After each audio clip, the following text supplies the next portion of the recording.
And I'm not going to talk about chores. Do not talk about chores. We've talked about that enough. Welcome to the Sci-fi podcast. Under the Believe Podcast Network, baby. It is indeed a podcast about Black science fiction and fantasy and staying on the same page as a family. Today for episode 97, we'll be discussing the film Get Out, directed by Jordan Peele. If you've been listening, we've been covering 3 weeks of Jordan Peele, starting with Nope, then we went to Us, and now finally Get Out.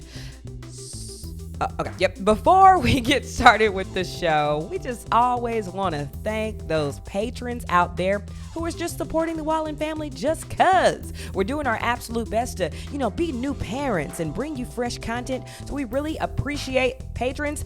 Here are some that I'd really like to shout out. We got Jaritza, Emily, Jada Watson, Courtney Roberts, Mary Chase Mize, Gemini Little, Lauren, Michelle Haddock, Chase, and Mariah Dunstan. I'm going to be shouting those patrons out every single week, so if you have not yet heard your name, don't worry. It's coming, baby. It's coming. Before we get started, sorry. Last thing. If you are looking to be a patron, you can find the link to the Patreon in the episode notes. So if you're watching this on YouTube, it should be, in that little description section. If you're listening to this on Apple Podcasts or Spotify, you should be able to find those notes. Easy peasy, lemon squeezy. Now, Ben, how you doing, baby? I'm doing fantastic. I'm liking these braids that you have. Looking great. Changing your hairstyle as much as you change your mood. She's a versatile queen. The other day I put on so much makeup for that wedding that we went to, and I had a new wig that my Face ID was like, bitch, who is this? Oh, your Face ID it would not on log your me phone. in. It was like, there's no way this is the same chick. More paint than Mona Lisa. You are such a dad. I'm going to let the dad jokes go, even though you've been doing these corny jokes since the beginning of time. Speaking of dad, we have an advanced child, apparently, from some stranger who works with children on the internet, sent Amber a message and said, based on what I've seen from Wild, she looks pretty advanced. So that really made Amber her day. Amber's easily fooled. So that made Amber her day. We hear from tons of strangers on the internet, and some of them are doctors and nurses. It's not that big of a thing. So if someone sends me a positive message about my child's advancement, I am inclined to just believe them. She can grip onto things now, and she can move her head. We do our tummy time. And she doesn't get a lot of screen time. So we've been reading to the doll. We're lucky enough to be able to work from home. So if someone says she's thriving, I'm inclined to believe them. Okay. Wow. Yeah, that's great. I wish you believed me as much as you believed strangers on the internet, because oftentimes Amber doesn't believe me on things. And because you literally lie to me, not on purpose. You'll say I'll be like, wow. Hey, did you get that thing done? You're like, yep, no problem, got it done. And then I look where I'm like, you didn't get it done. I don't see time in a linear fashion.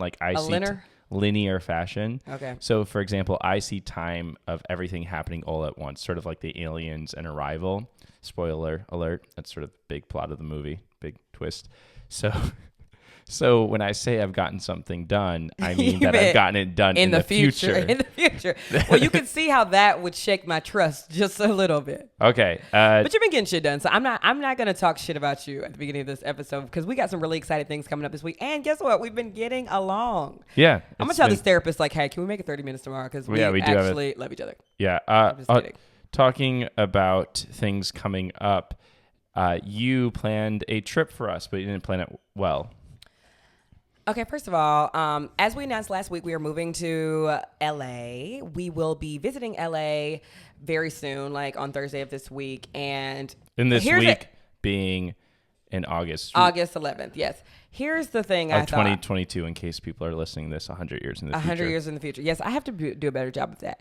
Because in my brain, I'm a narcissist, so obviously I think people are just watching the content as we make it, but I understand that. Podcasting, you have to sort of intentionally use your language to you're a podcast expert now. Yeah, I am. We've ran a podcast almost 2 years, and you're an expert. Well, now. I've listened to about maybe 5 years worth of podcasts from certain but you creators. listen to the same kind of podcast. I do, yeah. I diversify my palette. But anyway, I thought it would be a good idea for us to go visit LA before we, just pack up our whole life and move there. So I was booking the flights. Now, I am notoriously bad at booking flights. It literally in the past, I gave Ben like my last name on a flight. So he gets there and they were like, this is before we were married. My maiden name is Thomas. So they were like, Ben Thomas. I'm like, I don't have that ID. That person does not exist. Well, that person probably does exist, but he's not me. And then one time, like we were in Georgia and we were... The airport is about an hour and a half from my parents' home. I realized like 30 minutes up the road, I forgot my bag. So, well, I thought my chivalrous husband packed my bag and he didn't. He only packed his bag. So that's kind of a knock on you. But so I'm notoriously bad at doing all things flights. So who would you books even the flight? trust me to book your bag, to like pack your bag or grab your bag? You wouldn't even trust me to do if that. I put the bag at the door, I mean, come on, I'll tip you. Anyway, so I booked this flight. So obviously, this is my very first time traveling with a newborn child because Wadisha is 3 months old. So I said to myself, okay, I don't want to be that asshole that sits on a 3-person row with a little baby. So, oh my gosh, there are 2 seats available right here. Let me get those 2 seats so then, Wild can sit on my lap and Ben can sit right here. It'll be fabulous. So lo and behold, those 2 seats are available because they were emergency exit seats. And you're not allowed to sit with an infant in an emergency exit. These are things I did not know. This is my first time flying with the doll. And of course, Ben is making me feel bad about it. Saying like, what's wrong with you? Not calling me names, but just doing the whole dad, like, well, what are we going to do now? It's like, we're going to call Delta and fix it. Like, relax, my guy. Okay, first of all, you make me sound like a complete asshole in this situation. Well, I heard that you booked it. I'm like, why would you? They're not going to let you help someone in an exit row, Amber. Like, you can't be helping you a could person. sit on the outer and I could sit on the inner. Like, both of us need to be able to open this hatch. Yes. And assist Why? people.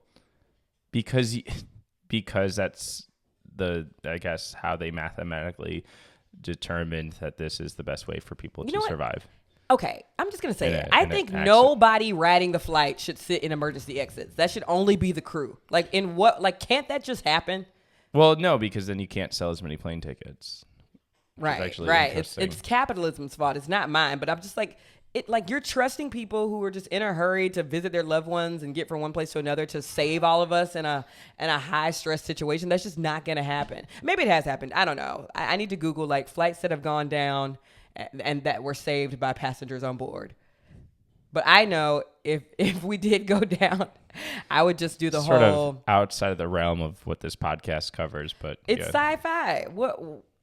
What part of what I'm saying isn't sci-fi? I just wrote a fanfic in my head about somebody. Well, that science fiction means that its potential to happen is in the future. Like, perhaps we don't have the technology just yet to do that.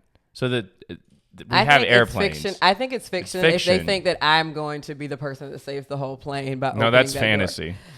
Is it fantasy fiction? Yeah, it is. Yeah. Yeah, so you're kind of not that clever.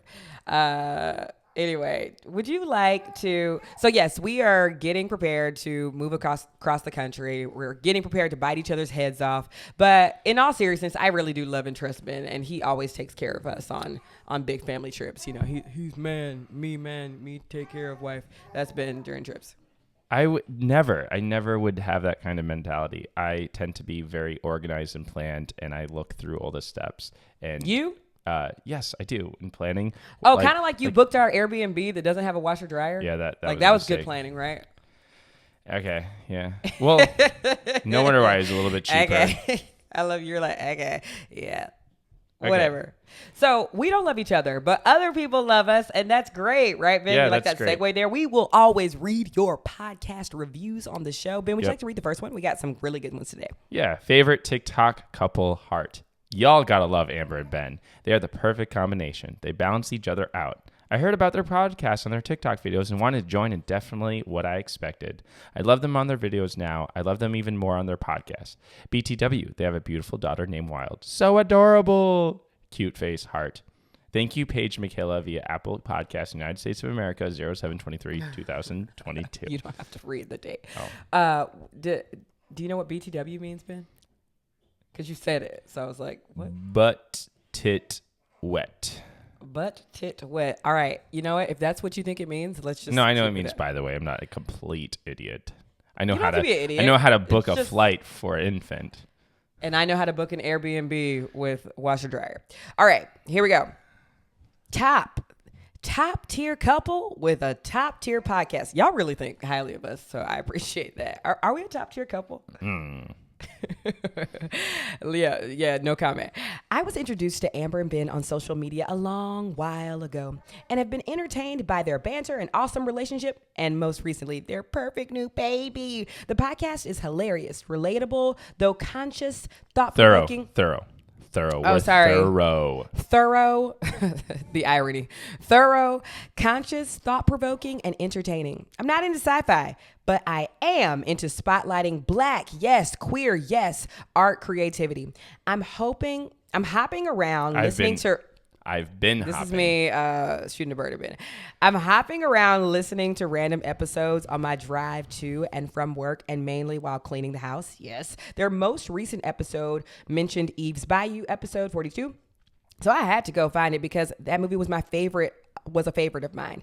Anyway, I'm done rambling. But y'all, this is the best podcast. That's from Conversations with Candace. Thank you, Candace, or Conversations, whatever you go by. Candace actually said it's one of the best podcasts. One of. So not the best. Candace said it's the best podcast. Wow. Podcast. Wow. Did you hear me? Podcast.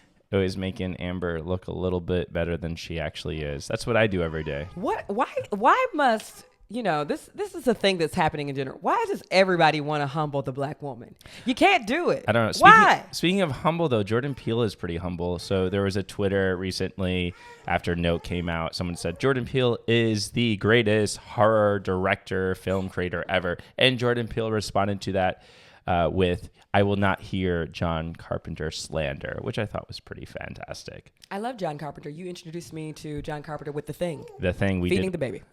We did watch The Thing. I love John Carpenter. He is absolutely fantastic. There's so much more of John Carpenter that we need to watch, but he's not Black, so we're not going to talk about him on this podcast. But he did influence many Black directors like Jordan Peele. Period. So we are discussing today Get Out, which is very simply about a Black man going to see his white girlfriend's family for the first time. That's basically the plot of the movie. But it turns out that it's a body swap film, and basically within the last 15 minutes of the movie, we find out that this family has been taking white brains and putting them into Black bodies because of the racist assumption that Black bodies are more, physically stronger and better, that's basically the movie. So spoiler, a warning. That was a big spoiler warning. I mean, when Get Out came out, it was truly like a cultural phenomenon. Like, do you remember? I think we saw 2 viewings of it maybe, but I know that very first viewing was like everything you would expect out of like a really good Black horror movie. It was like the whole movie was like, oh, hey, ha ha. This movie had everything. Yes. The comedy. We love the comedy. Comedy can still make a horror movie without it being like a parody. You know what I mean? Yeah. Oh, absolutely. You know what I found so interesting is that let's look at Jordan Peele's budgets for his 3 horror movies. Get Out, which was $4.5 million, Us, which is $20 million, and then Nope, which was $68 million. And it's a lot of people would probably argue that the more money he got, not the worse his movies got, but potentially, the worse his movies got. So I think a lot of people would say Get Out is Jordan Peele's best movie. I think it is. Yeah, and then Us, and then Nope, or Us and Nope. But it's so fascinating how his lowest budget film actually got the most critical praise, the most interest. And when I was watching it, I realized, yes, this is actually a low budget film. The film really takes place, a few shots are done outside of an airport in a TSA, outfit. How much does it cost to buy a TSA outfit for a film? Can't be much. And then most of it takes place in an upstate New York vacation home, which, by the way, have you ever been to an upstate home, upstate New York? You have.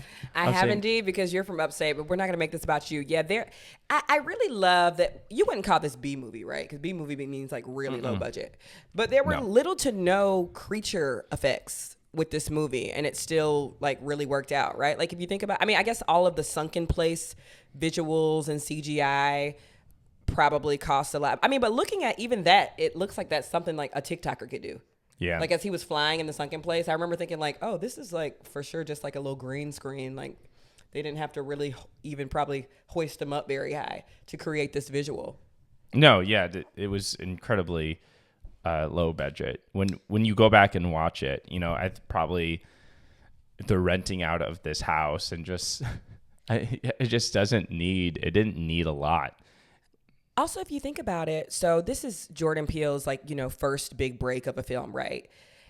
I mean, and I'm sure and this is our part, we didn't really do the research on this, but if we really think about it, when you're trying to get your first script read, you probably took a lot of edits, a lot of feedback, and you're making it better and more nuanced, and you're looking for that. You're really casting with a really crucial eye in mind for like, who's that best, fresh, new talent? Because, I mean, this is kind of Daniel Kaluuya's first big breakout role, too. This is kind of the first time we're seeing Lakeith Stanfield, first time we're seeing Lil Rel. Like, you took a really big risk with some of these actors who turned out to be phenomenal. But this movie really just shows the hustle it takes, like, to make that masterful first breakout film, you know, and then it becomes like the movie to beat. So I watch this movie and I get excited because I'm like, you know how many people probably said no to this script and how many times he went back to the drawing board to make it better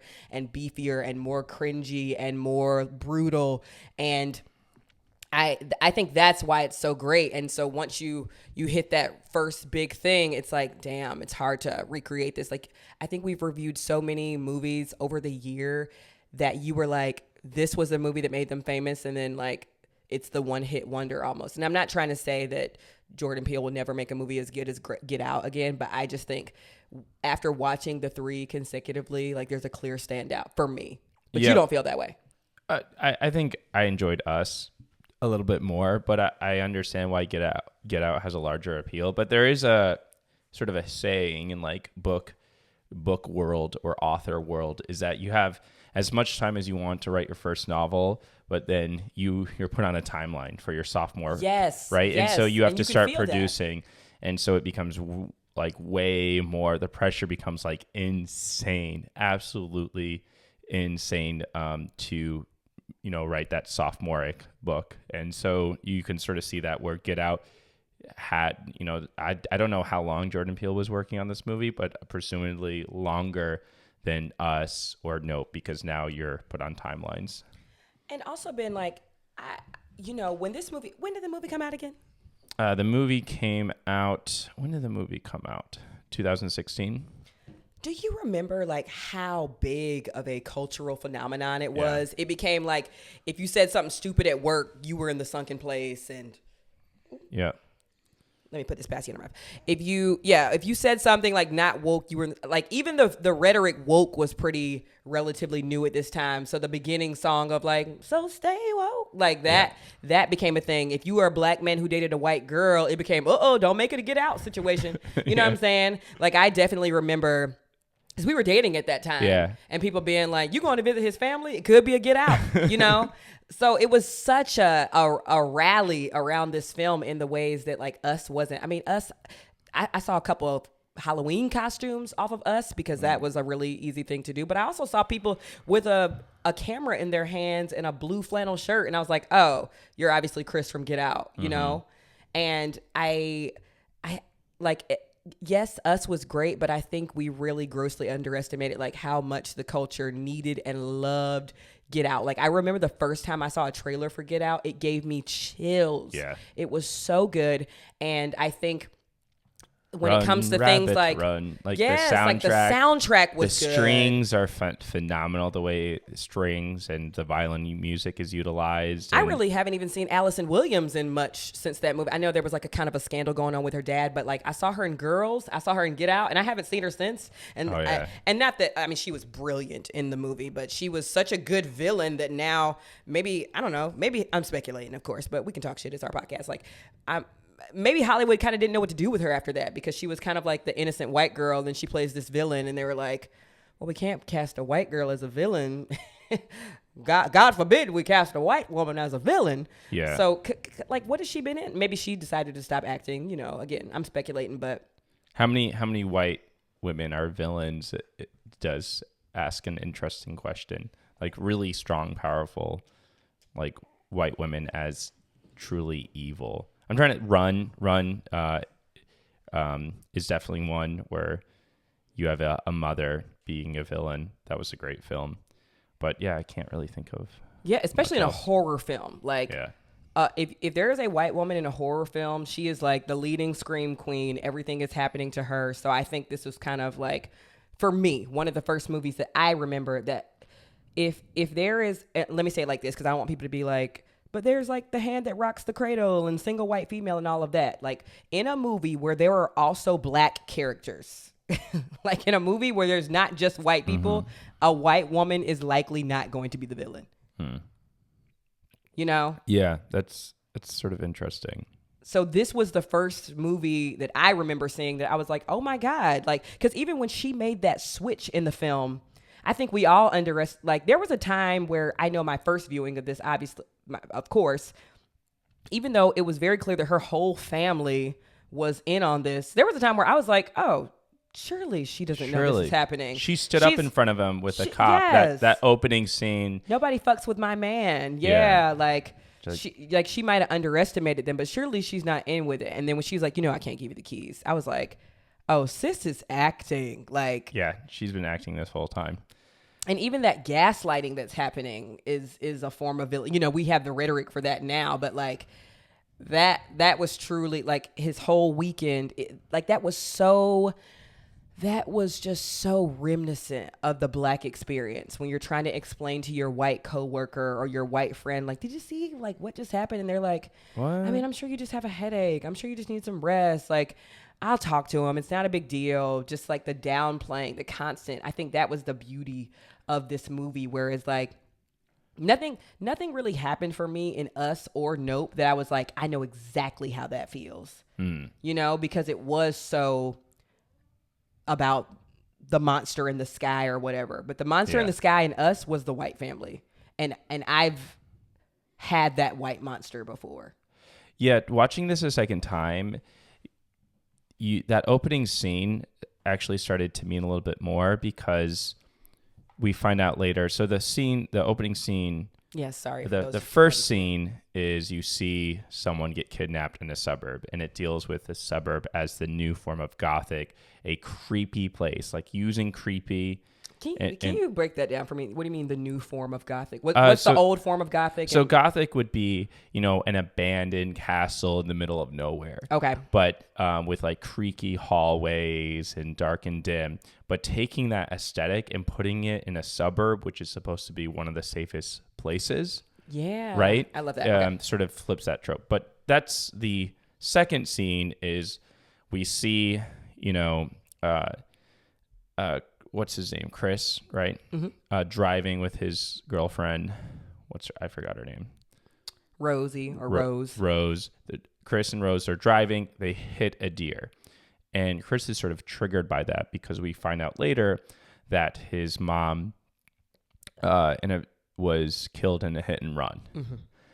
And he tells this really wrenching story to Rose and cries in her lap. And I was like, oh man, Rose is truly evil. Like a psycho, sociopath. Yeah. Like, and because that's what they do. evil. They take the trauma that you share and somehow like use that against you. It's like, well, you're just acting like that possibly because of the trauma of your mother and whatever. Yeah. And it's like, no, something is happening, bitch. Yeah, but he felt really safe with her. Yeah. Yes. And for her to listen to that and still be like, yeah, I'm going to kill you. Like, I'm going to have your brain. Because what they do with the black brains, they just take the black brains and remove them. But they keep a little bit part of the black person's brain inside them. And that little sliver of them basically stays in there because you need that part to connect to the nervous system, which I thought that little extra detail I didn't really pick up on until the second time. But I think it really hit me how ridiculous Rose was. And one of my favorite parts of this film is the very wealthy upstate New Yorkers who have vacation homes, who are Democratic. And, I grew up in this town called Rensselaerville in upstate New York. And Andy Rooney lived there. Andy Rooney was on 60 Minutes. He's a big entertainer. Entertainer, but he is a Democrat, but very, very wealthy. Catherine Dykman was a director. She made a really well-known movie called Diggers in the early 2000s. She made another movie with Uma Thurman. Diggers had Paul Rudd. So she lived there, ran into her a couple times. But these were wealthy New York, millionaires who were Democrats, and they would look down at the Republicans who are poorer than them, right? And so what this film does, it shows the intense, hypocrisy of really wealthy Democrats. Yeah. The white liberals, that they're allies, that think that are performative, and who would vote for Obama for the third time. And I remember watching this film and being like, oh, I know these people, right? Yeah. I know these people, and these are the kinds of people where wealthier, where sort of poor white folks who vote Republican, they I hate this woke shit.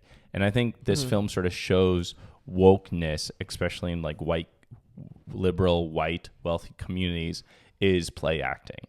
Yeah, I think Jordan Peele, again, did just such a great job of just showing, the nuance that, one, the white people were the monster, and two, the white people that you trust are the monster.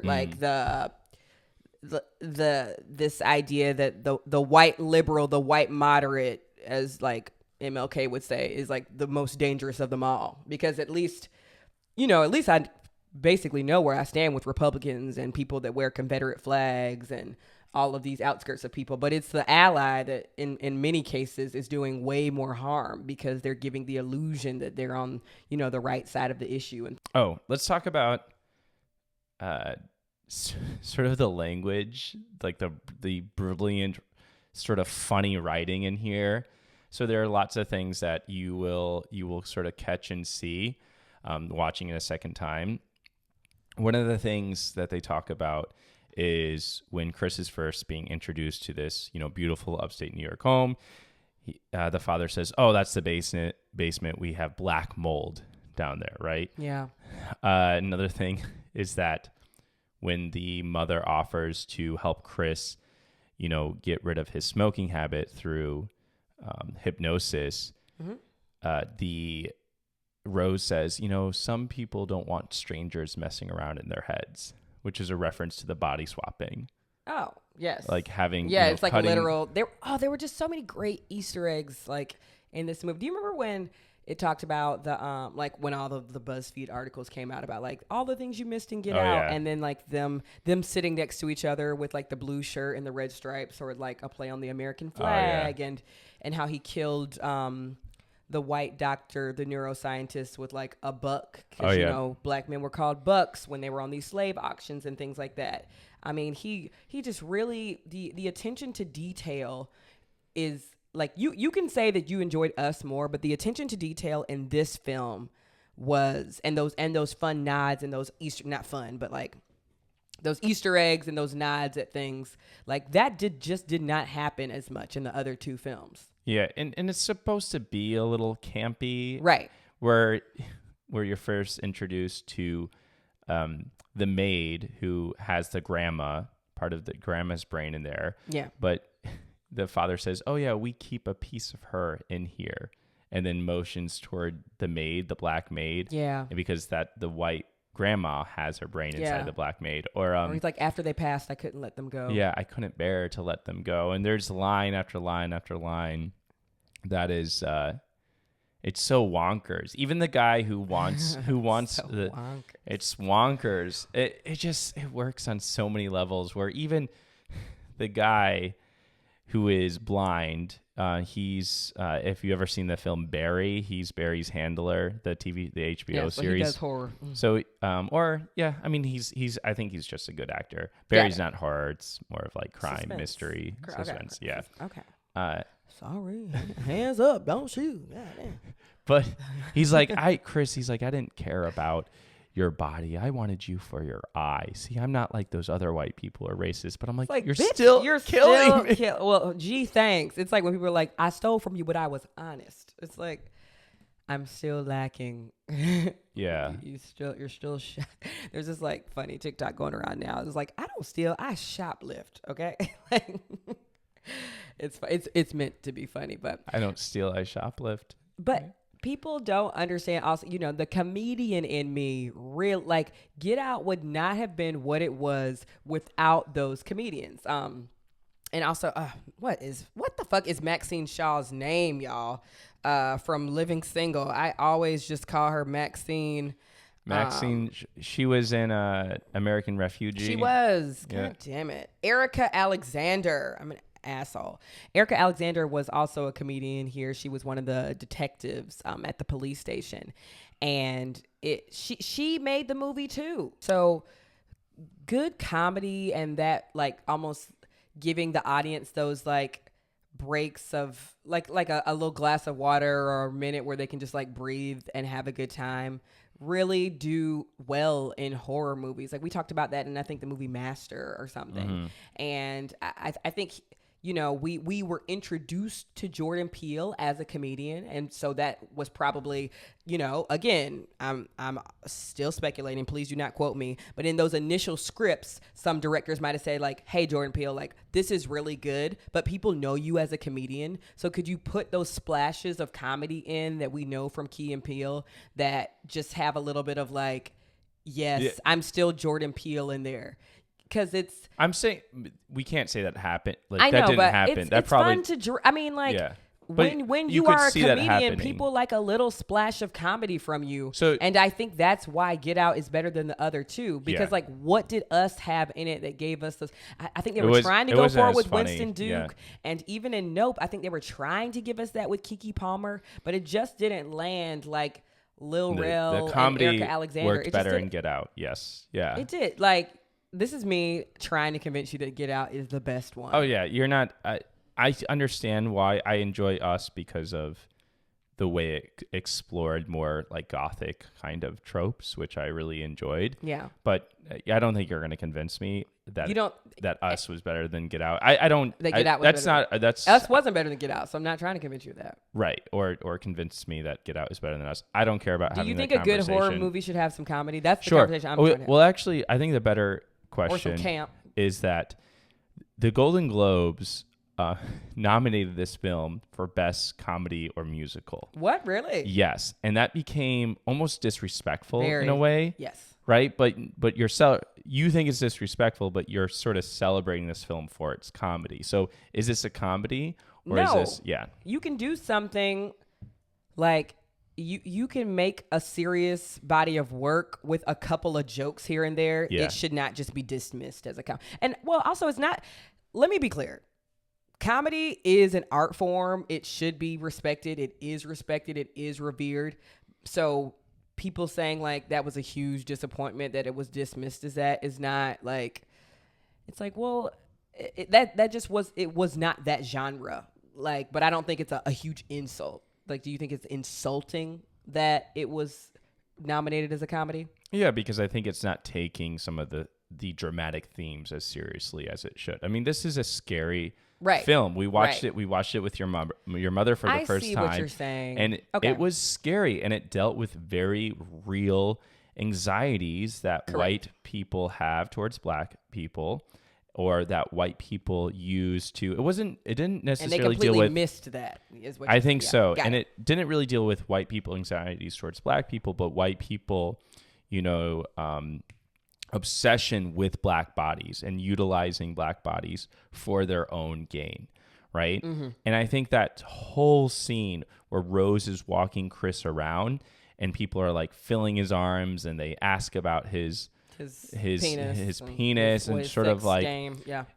Dark. He says black is in, black is the new fashion. There's all these this is, and that language that was used is something that still happens today. And when he walks up the stairs and all the conversation grows quiet in that scene, it's absolutely terrifying and creepy. And I think when you label this as a comedy or label this as a musical, right? Like it's a complete disrespect. Now, why was it labeled as a musical? Now that I think comedies and musicals were in the same This category. is why people don't respect the Golden Globes. This is why people don't like the Golden Globes. They don't. Like when you're thinking about like awards show season, we love the Tonys, the Grammys, the Academy Awards, especially now with the Will Smith slap. OMG. But the Golden Globes has always been kind of like the redheaded stepchild, and now it's not helping itself with this. It even tapped into like serious anxieties that Black men have about tears. Like we went to a wedding recently, and there was or I think men in general, but specifically Black men. But there was a whole like conversation about crying. Yeah, the guy I walked with, and to be fair, he was, I will say he lives a different lifestyle of crime and like riding around in them streets and getting it, if you will. So I asked him, because he was the person walking with me, and I asked him, I was like, oh my God, this wedding is going to be so beautiful. You're going to cry a little bit. Me, I'm trying to be funny, like a little bit. You think you're going to cry a little bit? And he was like, nah, I ain't cried since my daddy's funeral.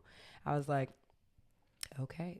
Well, yeah, I was trying to make banter. I was like, well, yeah, that is different. But I think that's a real thing. That it is. And so, tears. Black men are not given the space to cry. Like there are so many. Obviously, we're not saying like Black men you should cry more. There are a lot of systems in place where Black men are not feeling comfortable enough to share their emotion and are being demasculate, whatever the rhetoric is, emasculated or whatever. So there, I don't want to just ever have people assume that like I'm just saying like Black men should cry more. Like why don't they? Blah blah blah. There's several systems in place that have not made it safe for Black men to show emotions, and this movie counters that as Chris is sharing his trauma and. With the passing of his mom, and Yes. you see him trying to hold back Yes. tears. Tears Correct. are very, Correct. very important. But even Black women, there's that scene where Chris confronts the maid about unplugging his phone, and that very terrifying scene where the maids go, no, and like a single tear falls down, and it actually made me think. I just looked this up, but there was that meme going around of Michael Jordan crying, and it sort of played light to the fact that this meme, removed from context, it's funny, but what was the context? Do you remember the context of Michael Jordan crying? No, I don't. It was Kobe Bryant's funeral. That wasn't. No, that was right. He nodded to that at Kobe's funeral. Oh, okay. Yeah, he was like, "Y'all not gonna catch me crying again." Like, but that first one wasn't that. I'm not sure what the first one was though. I think, but nevertheless, the fact that yes, you're right. That a meme. Okay, yes. So I sort of mixed that story up, but the meme was Black made. Folks business. I'm just kidding. Well, I think it's just telling. It is telling that even when a Black man is caught crying, it becomes a joke. Yes. Right, and sort of. And again, it comes down to why would you label this as a comedy or musical? Yes. When you're dealing with like a Black man dealing with trauma, a Black man dealing with, like being, gaslighted by this white family. These are very, I think, serious themes that people are still dealing with even today. Like we were talking. The groom did cry at the wedding. I saw some tears. Of course he did. But he's a Black man. And he was pouring his eyes out. But that was the one space where it was okay for him to cry, honestly. But we were talking before, and, it was like me and, two of his the friends. Groomsmen, his groomsmen were like, oh, are you going to cry? And he's like, I'm not going to cry. You know what I mean? But even like that, saying, oh, I'm not going to cry, it's a very real kind of thing. That and I want to say it's kind of it's especially more intense for the Black man, but it is a man thing. It's a man too. thing. I It's was like, thinking about my grandfather. My dad was like, I never saw my grandfather. Yeah. His dad. No, I never saw him cry. It's just not something you did. Or when they do cry, it's like my dad would like throw a T-shirt over his head or something. Yeah, there's this intense embarrassment, and that Jordan Peele was willing to go there, I think is just so powerful, so beautiful. This is why gender sucks, right? Like the minute you're born, it's like you're pink, you're blue, you cry, you don't, you brunch, you can't. Like, because crying is, I mean, and you know, I need to write crying as a special skill on my resume because I like to cry. I think, not like to cry, but crying to me is like using the bathroom and being stopped up. It's like, let me just get this cleansing of emotion out and carry on with my week. And I know a lot of people don't think of it that way, but all forms of crying, right? Like tears of joy, sad tears, like it is truly an emotional release for me. And, you know, I'm not a man sympathizer or whatever the fuck, but I think it's so sad that this like natural human emotion has been like labeled feminine. Because everybody needs it. Like, and people. What do you mean by man sympathizer? I haven't heard that. What is a man sympathizer? It's just like, I'm not advocating for men's rights and all of this. Why not? Crap. That's a right that men should have. Yes, should have that, the right but I don't like guys. You know what I'm saying? I'm just kidding. You know what I mean, Ben? Like, just like. Is that like a thing that people sort of like, men are not. Yeah, people always like, what about men's rights? Well, yeah, I mean, I get why you wouldn't say that, but there are certain rights that the patriarchy prevents men from having, even though they benefit from the patriarchy. Correct. I will say that, yes. And sort of, yes, of course, not being able to experience a certain range of human emotions, correct, that being sadness and all the various forms of sadness, yes, I think is damaging and harmful, and that we should advocate for that right of men to cry. Yes, but you know, there is this culture now of like, you know, the pick me girls that like any video is made. I see. You're not there. I know. But it's like any video is made, like you'll see, it'll be a beautiful video of me hanging out with Wild, and somebody will be like, but what about single dads out there or whatever? You know, it's just like, shut up. Well, yeah. Well, I think it's like, again, who are you trying to get chosen by with saying that? Like, nobody's bashing any men right now, you know, but the women who are like, or anybody who's just running to say like, but what about the male perspective? But why are men silenced too? Men are victims of domestic violence too. Like, it's always just like that person just like constantly saying, which is not wrong. It's just kind of like, that's not what we're talking about. Point. It's the all lives matter rhetoric as well. It's like, that's not what we are here discussing today. Okay. I understand what you're saying. My fear with some of that stuff is when you're like, no, I don't advocate for any men's rights. You're like, okay, like let's have a little bit of nuance here, right? Like we should be advocating for men to be able to, you know, cry or to be able to be single dads, or you know, there are elements, but I see what you're saying. There are elements, but you know, like in the battle of like domestic violence, like that takes a back seat. Yeah, I think because or it becomes like, well, what did she do to provoke him? It's like, shut up. I understand what you're saying. Yes, okay, I got it. But there's a phrase, men sympathizers. I guess like the pick me girls. You're saying, I just haven't heard that phrase before. Like, you're a man sympathizer. I'm like, well, yeah, you should be sympathetic towards men, but as an identity. Even now, I'm rolling my eyes at that. But you should be sympathetic towards men who are not given the freedom to cry, or you should be sympathetic towards men who are not given the freedom to wear a dress, or you should be sympathetic towards, you know, men who are not allowed to wear lipstick. But you know, for me, it's not. Even though that largely impacts men, for me, it's not a man thing. It's more of, like you said, like a human being who is shamed for sharing their emotions. Like, that fucking is stupid. Like, it's more of me being angry that there are binaries and that certain characteristics have been assigned to those binaries than being like, oh, poor men, you know? Yeah. But that is true. I definitely, it saddens me that like my brother feels like he cannot cry or show the full range of his emotions. And it is only his anger that he's allowed to like show and be over the top with. Cause I remember I've talked to him several times about, he's like, you know, my brother and I are we love each other so much, but he's definitely the person that's like, you know, these females so emotional, blah, blah, blah. the old calls women's females vibe. But he's a good person. Like, I'm not dragging my brother at all. But every time he says that, I'm kind of like, you're calling women emotional, but like, you just got mad and punched a hole in the wall. Like, that's a form of anger and aggression as well. Like, that is an emotion as well. Or even remembering like Inside Out, when like it shows like who runs the mom's brain and who runs the dad's brain. Yeah. And in the dad's brain, it was mostly like anger that Yep. was like the controller of everything. Mm-hmm. And how men are just not allowed to show that balance. But yes, in Get Out, I was like, damn, when's the last time I did see like a black man crying and being consoled?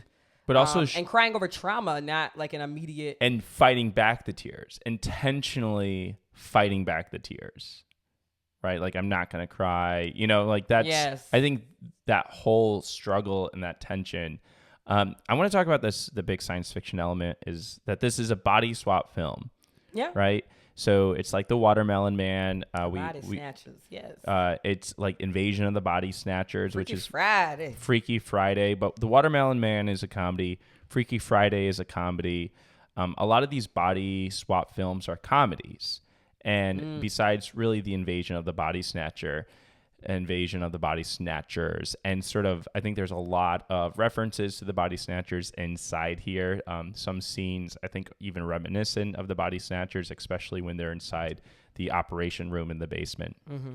But I was sort of curious what you thought about the fact that no one wanted to switch into a body that was opposite of their gender. Like, he didn't go there. But I thought that would be interesting, how this film would have been a little bit different if Get Out 2. Get Out 2, where I don't think you can make it Get Out, because spoiler alert, they burned down the entire house and everything there. But they actually could, because I don't know, when you were watching when he wakes up and he's given this introductory film once he's essentially drugged or hypnotized, they prepare him to get his brain removed, Chris's brain removed. There's this little symbol on the TV, and they're like, this is our secret order. And so apparently there's a secret order of very million, wealthy white people, sort of like the secret order in Lovecraft Country. Yeah. Where they might be doing this. So maybe they could. But I was thinking... I would also like, if there was a sequel made for Get Out, I would really sort of like it to follow potentially... Lakeith Stanfield's character, Andre Hayworth. Oh yeah, we don't really getting out of this scenario, because he had a moment where he was able to like Chris discovers that a flash of light gets them out of the trance, and so we see that he had the capacity. Well, I'll say this: the grandma and grandpa who were taken or whatever, the grandma and grandpa who became black bodies. The grandma was killed in a car crash with Chris, and then the grandpa had a moment where he got out of that trance, and then the grandpa turned the gun on himself and killed himself, the black man, because I guess he was realizing like, my body will always be sort of a little bit possessed by this person. I could always be put back into a trance with her teacup, like, let me just kill myself. Yeah, but technically the teacup has been smashed. But their brain is removed. So they can't ever fully be themselves, because there's only a tiny bit of their consciousness. Because they say that in the video. He's like, you only keep a tiny part of your brain. So what happens to Andre Hayworth? I mean, like, he forever lives with this white woman. Yeah. Well, yeah, and he sort of only sees it as a passenger, almost like that. There's a Black Mirror episode that deals with this, where you put your consciousness into. I think it's called Black Museum. Yes, I do remember that. You put your consciousness into someone else's consciousness in your head, and they sort of ride you, almost like riding in the sense of like VR. Ifra religion, sort of traditional. It's kind of like possession. But I think our understanding of Christian possession is sort of malicious and evil. Mm-hmm. Where in this case, in Get Out, it is evil, but I was like, because they are being evil, but not this. But in the Black Mirror, it's more of writing, not possession, and writing and possession are different. So if you are an adherent to Ifra or you invite the deity to ride you, and it's done willingly, and it's not in an evil, possessive kind of way. Yes. It's more of a honorable way. It's yeah, we read a book like that where it was Nalo Hopkinson's. Yeah, like it's like, do I have your permission to do Sandman. that? I want to say it was Nisi Shaw. Nisi Shaw also writes about it. Talk Like a Man. Yeah, but I really think it is interesting, like you said, about like nobody swapped genders or wanted to live their body as. Because I wonder how that would have changed. Where like if a blind woman who was blind wanted Chris's body for his eye. Yeah. Like how that interaction. Yeah. Like a blind white woman trying to get Chris's body to become but then you sort of get into anxieties. Wait for it to stop ringing. Oh, yeah. My parents have a landline, just God. that I'm trying to get them to part. This is random. Maybe you'll keep this, maybe you won't. But my parents have a landline that we're trying to get them to part with because it literally is only telemarketers. It serves like no real purpose, right, baby? Oh, well, the church prayer group in the morning. But they do that on their cell phones. Oh, yeah. Why do they have a landline? Because people don't like to let shit go. Maybe anxieties around like this elderly cell bitch phones. is elderly. That is what I'm gonna start quoting with my parents. That's a quote from the movie. Yeah, Lil Rel. Like doing geriatric shit. Doing geriatric sex slaves and stuff. So whenever my parents do stuff like, let's just keep our landline just because we can't part with it. This elderly bitch is elderly. That's how I feel about it. Well, it's funny. It's funny. People are like, you call your mom a bitch. It's like, it's ageist. It's comedy. Yes. It's also ageist. Oh my God. Also, can you just pat me on the back real quick for getting Wiggles to go to sleep? Yeah, great. During our great whole job, podcast. Mom. Well, I think that being said, this elderly bitch is elderly. Right? This elderly bitch is elderly. Sex slaves and good stuff. Anyway. Do you want a sex slave, Ben? You keep saying sex slaves in the mic. God, Lil Rel was... Has anyone asked you if I'm your sex slave? T.S. motherfucking A. It's a classic line. A lot of very quotable. If I'm... God. Oh. Yeah, it did tap into that sort of theme of when you date interracially, there's this idea of like sex slavery because that's what America was built on, sex slavery and people, slavery. There are some kinks out there that people like not us, please, not us. But who was that? It wasn't Trick Daddy, but it was somebody who went on a podcast and was like, he was like maybe Irv Gotti or something. He was like, you remember the black rapper or person in the music industry who was like, I like sleeping with white women and having them like pretend like I'm a slave and stuff like that. And he said that with his mouth on a podcast. Look that up real quick so I don't sound crazy. But this also gets into a whole other topic of like, dominatrix kinks, and degradation kinks and which... we don't know shit. We ain't going down that rabbit We don't know, but BDSM. It's like, man, are we gonna try some BDSM at some point? If you're still listening to us, you're getting some ropes. You know what? Actually, no. Never mind. You know what? Well, I don't think I could do it's really Not hard the ropes, to though. do. I can do some leather rope shit, but the ropes are just really racially charged. Yes, exactly. Some of this stuff is actually restrictive because of the historical context of the U.S. Look which up sort of Google not fucked up BDSM kinks for interracial couples. Interracial couple gets pedicure. That will be my research for next week's episode. Please look up which entertainer said that as a joke, so I will not be misquoted. All right. Be like entertainer. I'm gonna cut this stuff out. Entertainer. You can type in like who had slave kink, black rapper. Nas. I feel like it wasn't Nas. Okay, if you're still listening to this and you find out who it was like somebody. This is why you shouldn't say things without. Rapper Mano reveals slavery bedroom kinks with white woman. And then later he tried to be like, y'all know I was joking. Everybody was like, no, you weren't, but that's okay. Oh, goodness. As only clans trends on Twitter. Okay, you know what? Let's keep going. All right. Whatever. We're getting out of here. Ben, with that being said, why don't you warp up the show, baby. In conclusion, Get Out is not a comedy musical, but there is comedy in it. Sex slaves and geriatric shit. Elderly bitches doing elderly shit. Elderly bitches. TS motherfucking A. If you're into the sunken BDSM place. and if you're into BDSM that won't land us both in the sunken place, we would love to try some entry level shit. Hit us up. Hit us up with book recommendations, everything. In conclusion, Get Out is a great film. Watch it. Thanks, Ben. Thank you so much for listening to another episode of the Sci-Fi Sci Podcast. Up next for episode 98, we will be reading, or we already read, Black Sun by Rebecca Roanhorse. The shit is so good. I just finished it last night, so I cannot wait to talk about it. So pick up Black Sun. You will be able to read it so quickly. Get it on audiobook. Get it at your local library. Read Black Sun, and we will see y'all next week for the show. Bye, y'all.